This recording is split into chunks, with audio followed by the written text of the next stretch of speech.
promised we would find the time, dreaming for eternity, creating perfect memories. Yeah, we hoped we were gonna make it.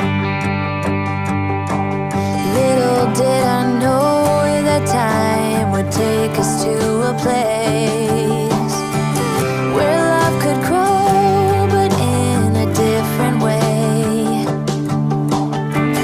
Bigger than they'd say. Now looking at you, you keep me going back to those days, capable of keeping track of how many nights could pass. Cheap hotels and driving fast, and the radio playing our soundtrack.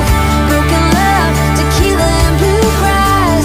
Evenings just like movie scenes along the roads in Tennessee. Dreaming of what we could be from the back of your dad's red truck.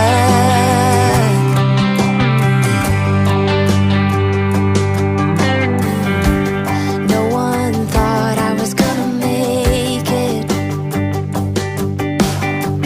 No one believed I'd take the time for realizing my own dreams and taking care of you and me.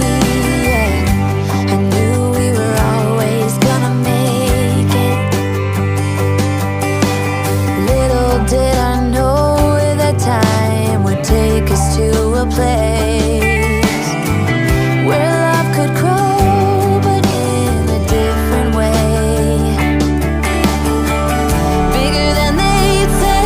Now looking at you, you keep me going back to those days, capable of keeping track of how many nights could pass. Cheap hotels and driving fast, and the radio playing our soundtrack. Broken love, tequila and bluegrass.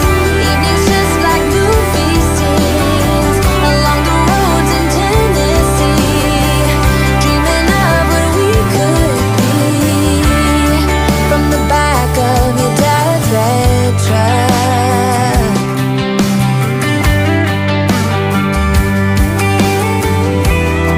Those days we were invincible. Splitting up would be unthinkable. Though at times it made me cynical, I wouldn't change a single thing. 'Cause they gave me you, you keep me going back to those days, incapable of keeping track of how many nights could pass. Cheap motels and driving fast, and the radio playing our soundtrack. Broken love, tequila and bluegrass. Evenings just like movie scenes along the roads in Tennessee. Dreaming of what we could be from the back of your dad's red, from the back of your dad's red truck.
So good morning guys, at kanya dito na ako nagpalipas ng gabi sa Grenfell, Saskatchewan. From here to Calgary is nasa 871. Yun nga pinakita ko sa inyo kagabi, 800 something. Then yun, nag-ready lang ako ng aking breakfast. Nagigising lang. Oras ngayon dito ay 7:21. So bukas pa deliver ko, Sunday ngayon. And yun, at magpi-pre-trip lang ako habang nagpapainit ako ng aking breakfast. So yun nga, pinakita ko sa inyo yung saging saba. So masarap yun sa umaga kapag may kape. So yun, samahan nyo ako mag pre-trip on duty, then pre-trip.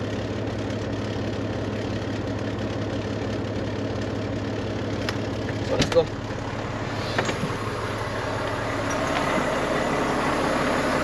Kailangan natin panatiling malinis ang ating loob ng truck. Sayang ang detail. Sayang ang detail.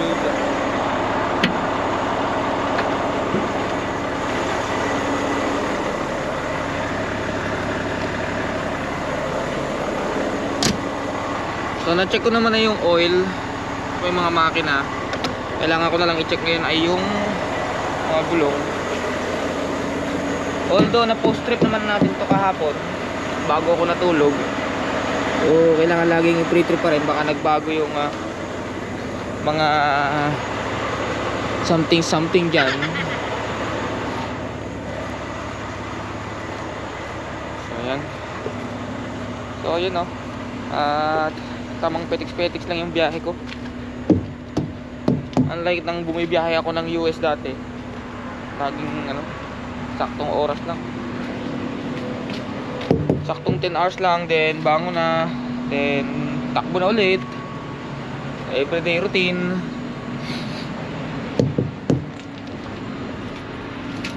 Yan yung ating fifth wheel.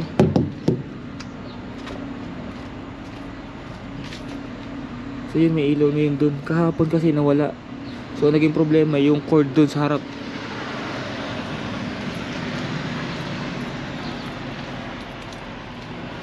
Nag-loose connection lang yung cord.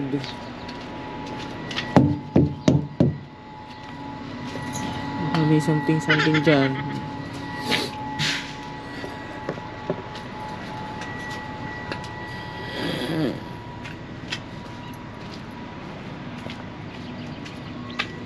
Hindi no, kompleto.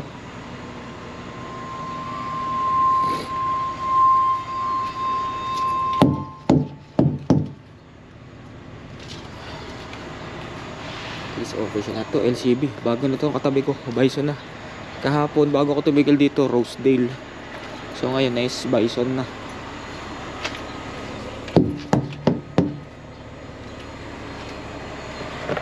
So shoutout do sa mga Filipino driver sa Bison. Marami rin Pilipino dyan.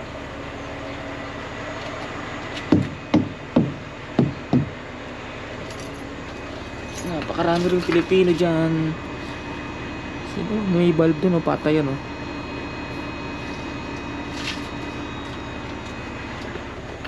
Patay yan ng hangin.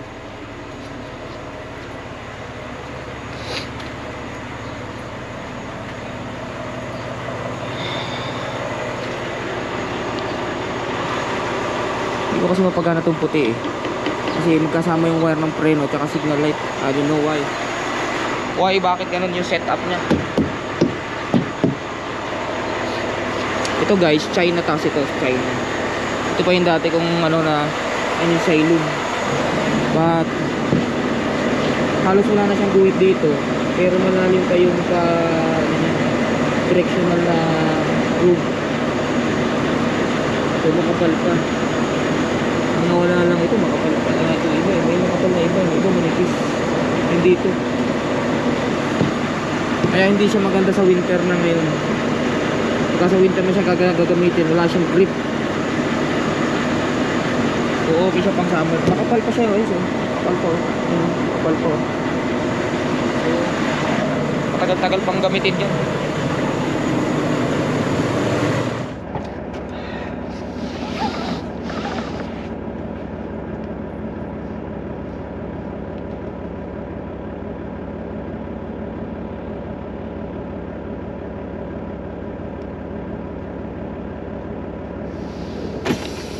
Lord for another day.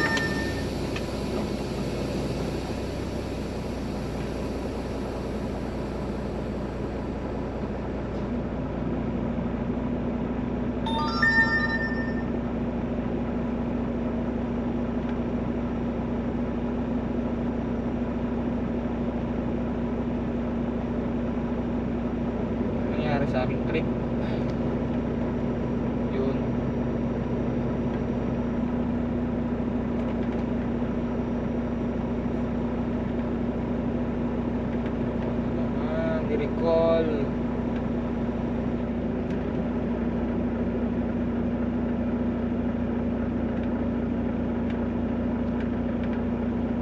Ni-recall. Ni-recall.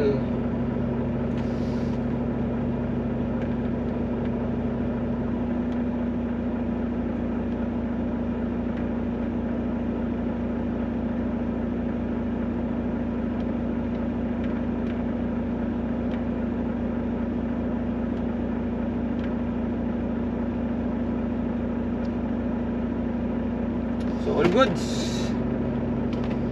Let's go, Sago.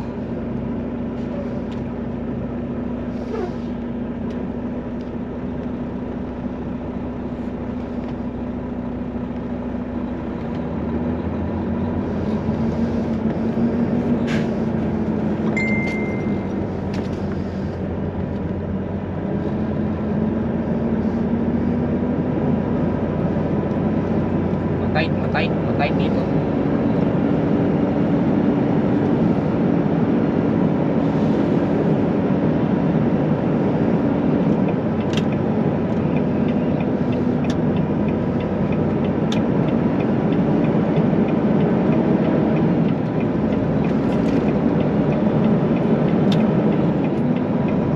Kailangan lagi sagad ng ligo para makalusot.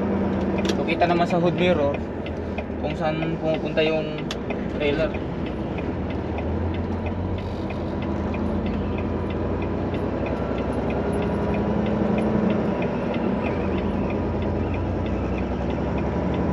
Yun, kung nakikita nyo dito sa aking hood mirror,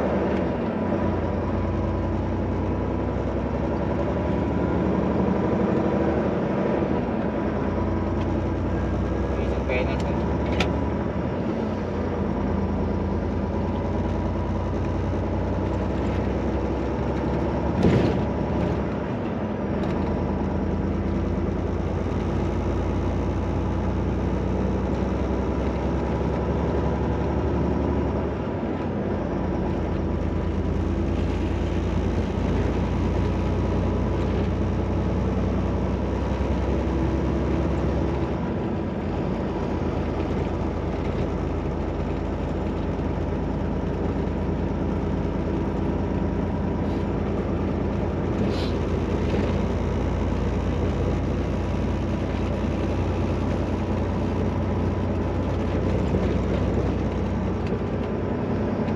Okay.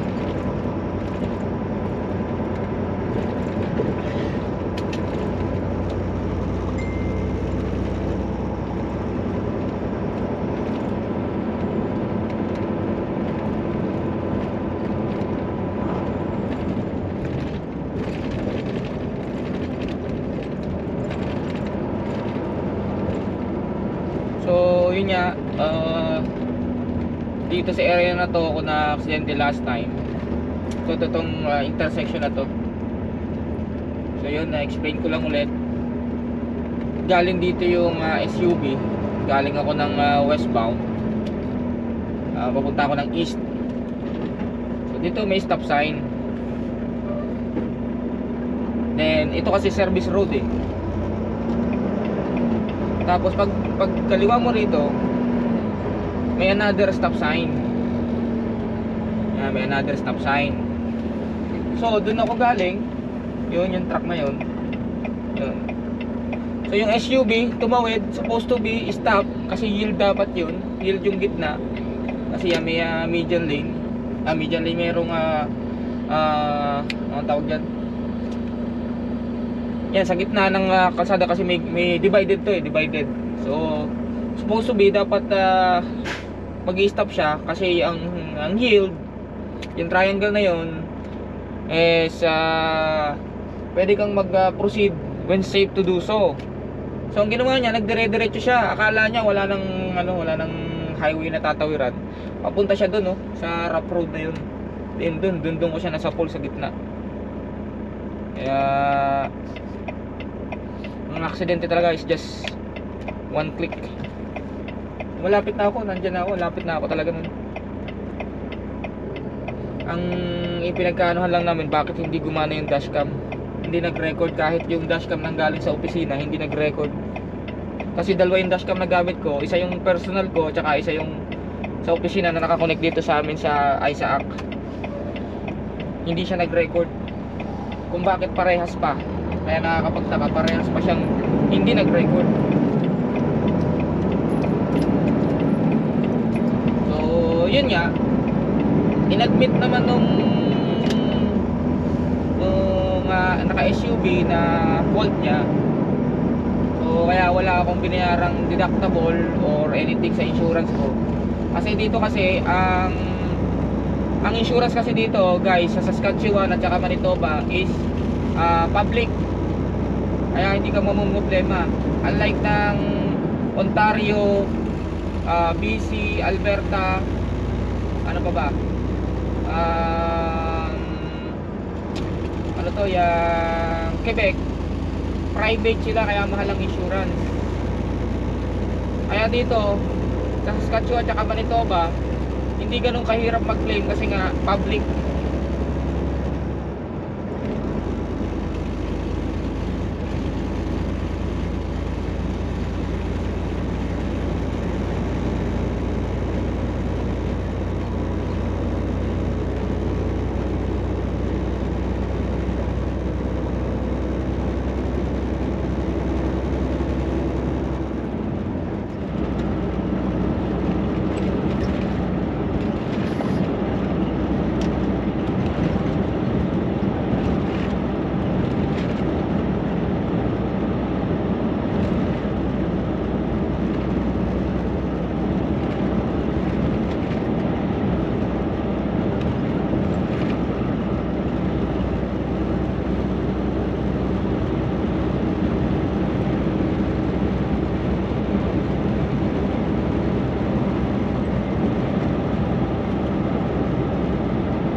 Alright, tire check.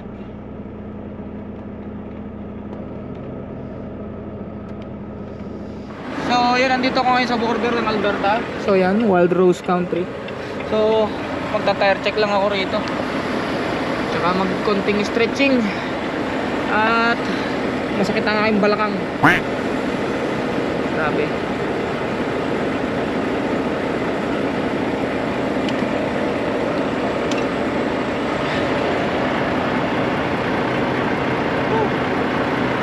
Stretching muna, stretching.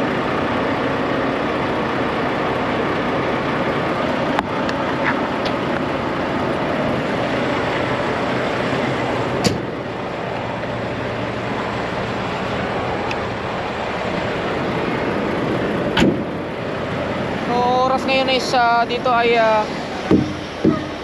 alas 3 ng hapon. Ayan.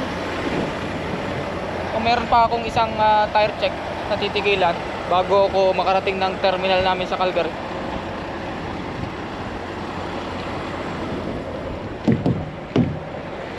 Kailangan check lahat. Walang singaw.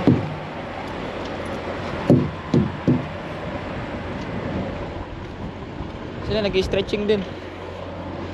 Stretching din sila, stretching. Walang singaw. Mga singaw. Ayan.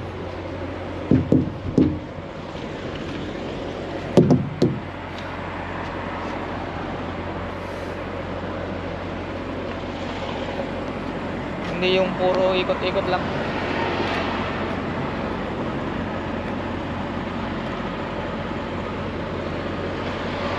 How are you?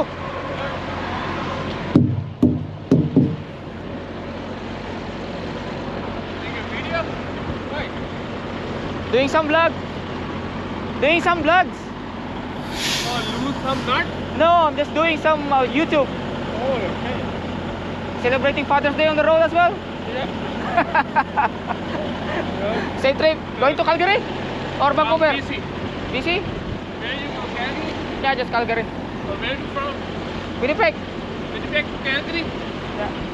Where you live in Winnipeg? Hey? Winnipeg? Where Yeah. you living? Winnipeg. Okay, safe travel, buddy. Oo. Mabait naman sila eh.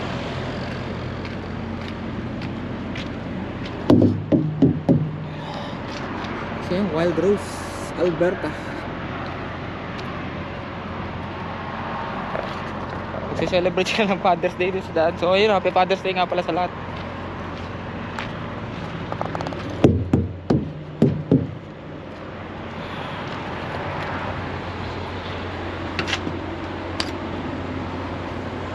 Stretching, stretching. Tigilan ng truck to ng ano, yung border ng Alberta. So yan. Trucks, daming trucks. Kakunti dati lagi puno dito. So yan.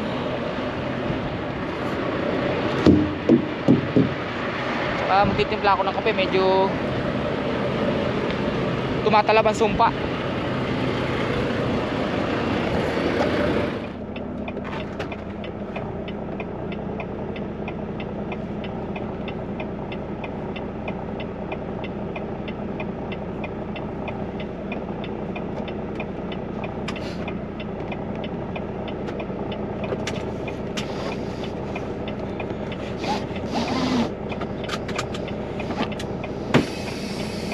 Alright, 300 ito na lang sa terminal.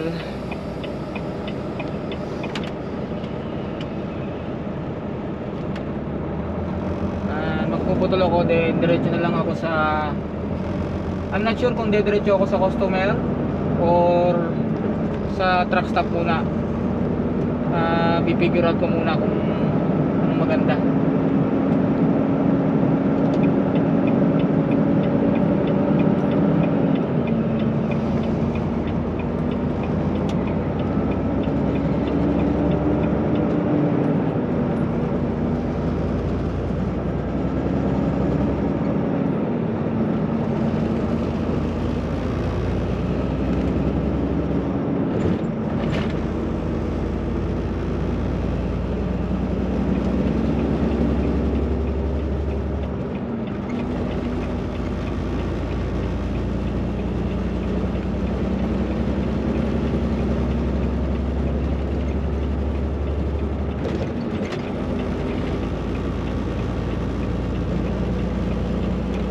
Welcome to Alberta. So from the border ng Saskatchewan at saka Alberta is nasa 3 oras pa. 300 kilometers.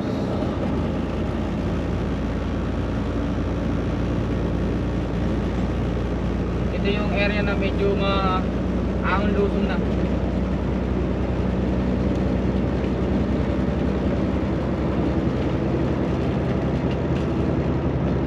Nagtimpla nga pala ako ng kape at tumatalab ang sumpa. Malapit na.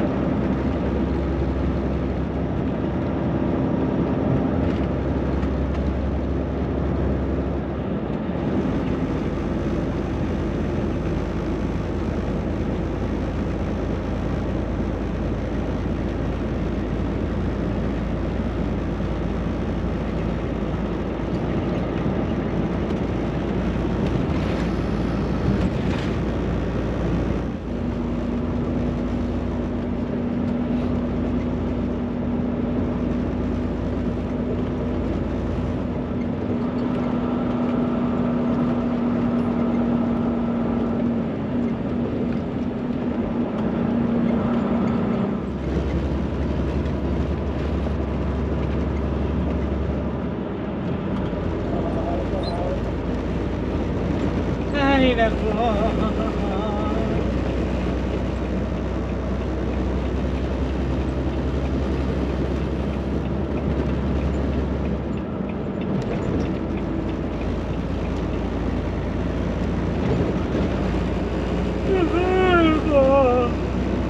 Suday.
Yard.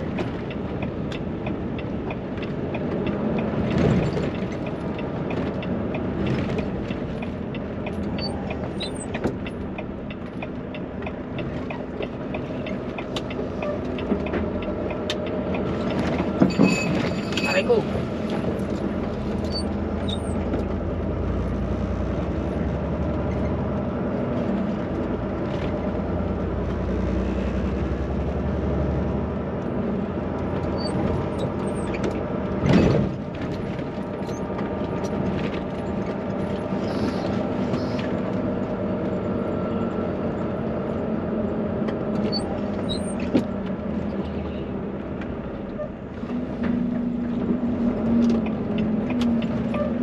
Kumain dito baka hindi makalusot.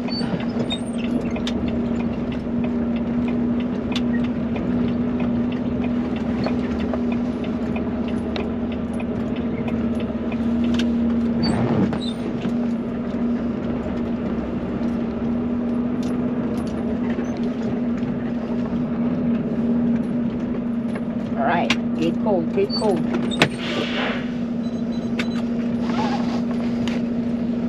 code ay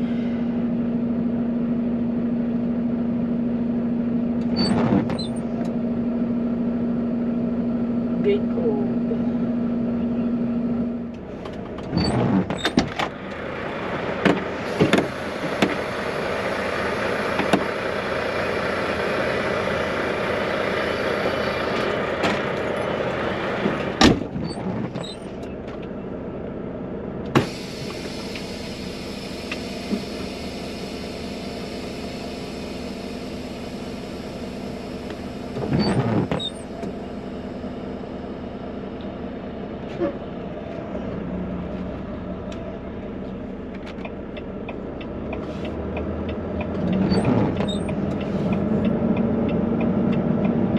sakto.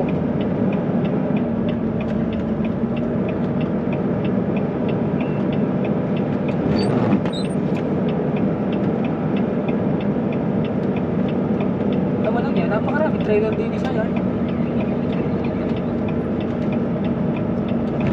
Oh. Daming trailer. Awas.